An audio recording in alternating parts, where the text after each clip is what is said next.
उत्तर प्रदेश के अयोध्या में भगवान रामलला की स्थापना के बाद राम दरबार की स्थापना एक ऐतिहासिक क्षण रहा, लेकिन ऐसा सामर्थ्य एकत्रित और बल भारत के पीएम और यूपी के सीएम में ही है। इस बात का पूर्ण समर्थन करते हुए अयोध्या के वेदांती आश्रम श्री राम वल्लभ कुंज के श्री राजकुमार दास महाराज ने कहा कि सरकारें तो बहुत आई, लेकिन बीजेपी सरकार ने जो कहा अयोध्या के लिए वो करके दिखाया और सनातनियों को उनका हक दिलाया है। फिर चाहे वो नैमिषारण्य के कॉरिडोर की बात हो या चित्रकूट में लोकार्पण की बात हो, उन्होंने कहा कि संत समाज के लिए तोहफा है। देखिए ये रिपोर्ट। अयोध्या ऐसे भी आज से नहीं अनादिकाल से ये सृष्टि की आदि नगरी रही है। मनुना मानवेंद्रेण या पुरी निर्मिता स्वयं। उस दृष्टि से भी और भगवान की जन्मस्थली होने की वजह से लगभग विगत 500 वर्षों का जो संघर्ष रहा सनातन समाज का, उसका जो अब एक फल स्वरूप प्रकट हुआ है, दिव्य भव्य प्रासाद रामलला का पावन जन्मभूमि पर विराजमान हुए हैं। तो उसकी वजह से भी और वर्तमान में जो हमारी केंद्र की सरकार है आदरणीय नरेंद्र भाई मोदी जी और प्रदेश के मुखिया आदरणीय श्रीमान योगी आदित्यनाथ जी महाराज, उनकी वजह से भी एक सनातन संस्कृति का एक स्वर्णिम काल कह लिया जाए चल रहा है।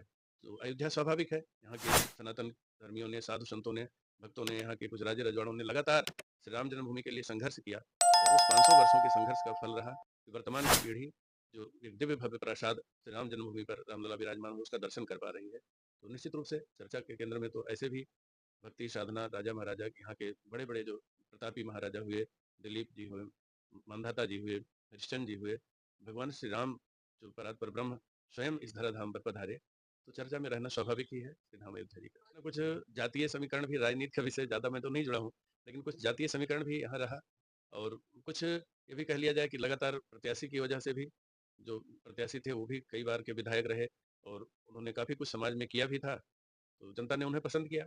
उनके जाति के भी वोट एक दृष्टि से रहे काफ़ी संख्या में। तो राजनीति में तो जातिगत समीकरण हर जगह हावी होता है, वही यहाँ भी था।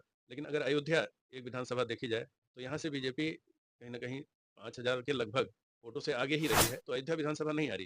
लेकिन अन्य जो ग्रामीण क्षेत्रों में है विधानसभा, वहाँ कुछ जातीय असंतुलन की वजह से यहाँ की सीट गड़बड़ाई और फिर जनता जागरूक हुई, मिल्कीपुर फिर भाजपा का परचम लहराया और वहाँ से चंद्रभानु गुप्ता जी विधायक के रूप में निर्वाचित हुए। तो जो कि अवधेश प्रसाद की ही सीट थी पूर्व में, सांसदीय लड़ने की वजह से उन्होंने वहाँ से इस्तीफा दिया। वैश्विक फलक पर अयोध्या ही नहीं, जो भी तीर्थ स्थल हैं हमारे, अयोध्या तो है ही प्रमुख रूप से।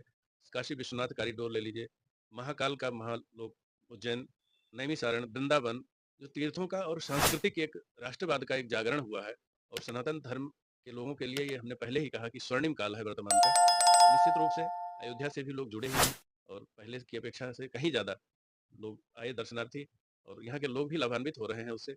बीच में जो बाधाएं थी वो सब हट गई हैं। तो वर्तमान की सरकार को भी और सनातन धर्मावलंबियों को भी हृदय से हम आभार देंगे।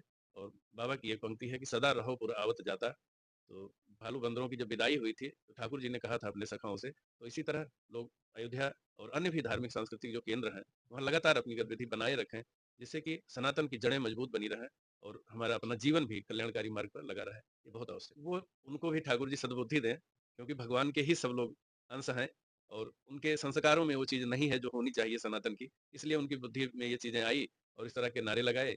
लेकिन भाजपा वालों ने तारीख भी मुकर्रर किया और मंदिर भी बनकर तैयार हो गया है और इससे बड़ा और प्रमाण क्या होगा कि जहाँ काशी विश्वनाथ, महाकाल का महालोक, नैमिषारण्य, वृंदावन, चित्रकूट, श्रीधाम अयोध्या जी, इतना कार्य हुआ है कि अब उनकी आंखें खुल जानी चाहिए और कहीं न कहीं सनातन का विरोध बंद करें और विरोध बोधात्मक हो। विरोध है, इस तरह का विरोध करना वो जायज़ नहीं है। विरोध भी हो तो कुछ रहना चाहिए, सैद्धांतिक रूप से विरोध हो, ना कि हम विपरीत पार्टी के हैं तो हर काम में विरोध ही करना है। ये नहीं होना चाहिए राजनीति में, उसकी शुचिता बनी रहे तो ज़्यादा अच्छा रहेगा।